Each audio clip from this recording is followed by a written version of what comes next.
Kasako Media, tunaangazia maisha, tunaandika kesho. Hii weekend imegubikwa na mambo mengi sana, na kubwa zaidi ni kuhusiana na kiungo mkabaji wa Young Africans Mohamed Damaro. Taarifa zinaeleza kuwa klabu ya Simba iliwasilisha pale taarifa yao katika shirikisho la mpira wa miguu TFF likitaji ufafanuzi kuhusiana na sakata la kupewa uraia mchezaji huyo, kwamba ni raia wa Tanzania ama bado anaendelea kuhesabika ni raia wa kigeni. Kwenye database kule inasoma bado yule ni raia wa kigeni, lakini katika ligi yetu bado anafahamika yeye kuwa ni raia wa Tanzania. Tupitishe kidogo katika sheria ipo vipi funga meza, na wale ambao wanakuwa na wasiwasi kuhusiana na ile sakata ipo vipi? Kwanza watu wanapaswa kuelewa kuwa mchezaji mzawa, na wanapaswa kuelewa kuwa mchezaji ambaye una vigezo vya kuitumikia taifa fulani.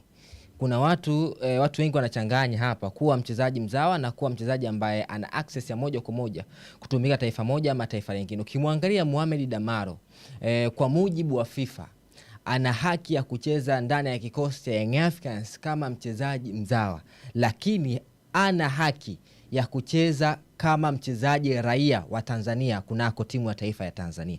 Sasa watu wengi ndio wamekuwa wakichanganya, wanashindwa kuelewa mchezaji mzawa na kuelewa mchezaji ambaye ana qualify moja kwa moja kucheza national team.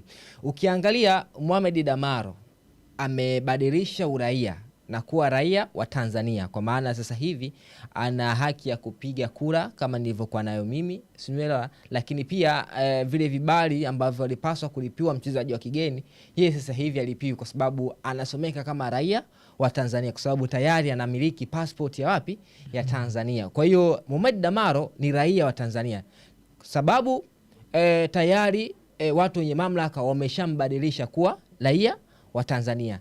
Changamoto ni kwamba Mohamed Damaro ana haki ya kucheza timu ya taifa kwa sababu hajafanyiwa kitu kinaitwa FIFA switching. Kwa maana Mohamed Damaro tayari alishawahi kucheza timu ya taifa ya vijana ya taifa lake mama, Situmelo na Guinea kama sikusei. Amecheza kwenye timu ya under 17, timu za vijana ya taifa la Guinea. Kwa hiyo ukiangalia kwenye database anasomeka kama mchezaji wa Guinea kwa sababu hajafanyiwa kwa maana ya FIFA switching.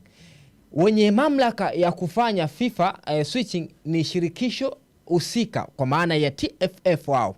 Kama watakuwa na nia ya kuanza kumtumia Mohamed Damaro kunako kikosi cha timu ya taifa ya Tanzania, wanapaswa kwenda kufanya FIFA switching, kwa maana player anapaswa kuhamishwa kwenye system ya FIFA kwa maana ya kutoka shirikisho moja kwenda shirikisho nyingine. Lakini kuwa raia wa Tanzania peke yake hivi ana haki ya kucheza kwenye klabu kama raia, kwa sababu shirikisho wao wana sheria zao, kwa maana ya FIFA wana sheria zao in general, lakini pia shirikisho husika linakuwa na sheria zake za ndani. Mfano, leo hii ukienda mataifa kama ya Misri ina numbers ndogo sana wachezaji wa kigeni, kama sikusoi kabisa wachezaji 5, lakini pia wana sheria yao kwamba golikipa lazima awe mzawa kutoka taifa la Misri. Sisi hapa Tanzania tuna sheria yetu kwamba tunasajili wachezaji wa kigeni 11,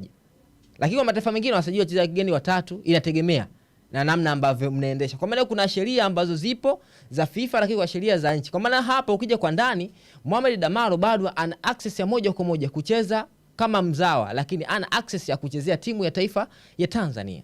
Lakini pia namna ambavyo sakata hili linavyoenda, Young Africans wako salama. Ina maana kama kweli TFF wamebariki kucheza hapa nchini Tanzania, lakini pia halipiwi vibali vya kuwa mchezaji wa kigeni. Lakini pia ukirejea kikosi cha Singida Black Stars kule ndio ambao moja kwa moja waliombea uraia wa wachezaji hawa, na hakuwa peke yake Mohamed Damaro, Emmanuel Keyeke, Arthur Bada. Men's Young Africans wako salama kabisa, wala hawana wasiwasi pengine kama maamuzi mabaya yanaweza kuangukia upande wao. Sahihi kabisa. Ndio maana kukwambia kwamba shirikisho hawana kosa, Young Africans hawana kosa, ndio? Kwa kuwa mchezaji tayari ashabadilisha uraia, kwa maana watu wenye mamlaka wamembadilisha uraia mara baada ya kuomba kuwa raia wa Tanzania akiwa na kikosi cha Singida Black Stars.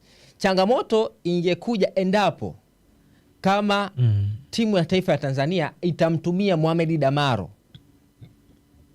bila kumfanyia FIFA switching. Ina maana hapo changamoto, na tena haiwezi kuwa changamoto kati ya Simba na TFF. Hiyo ni changamoto kati ya FIFA na shirikisho.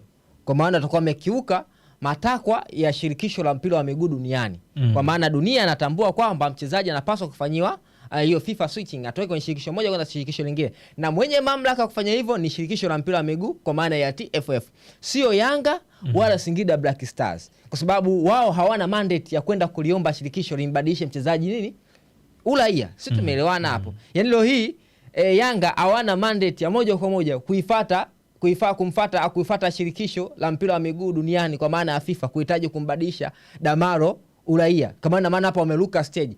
Wao Young Africans kikubwa wanachokiangalia kwamba huyu mchezaji ni Mtanzania. Yes.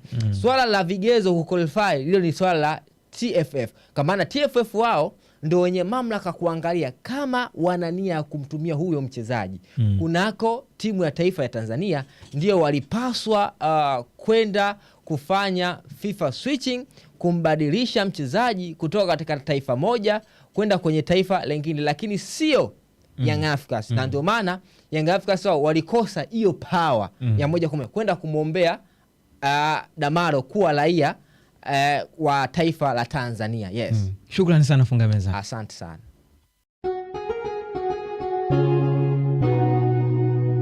Kasako Media, tunaangazia maisha, tunaandika kesho.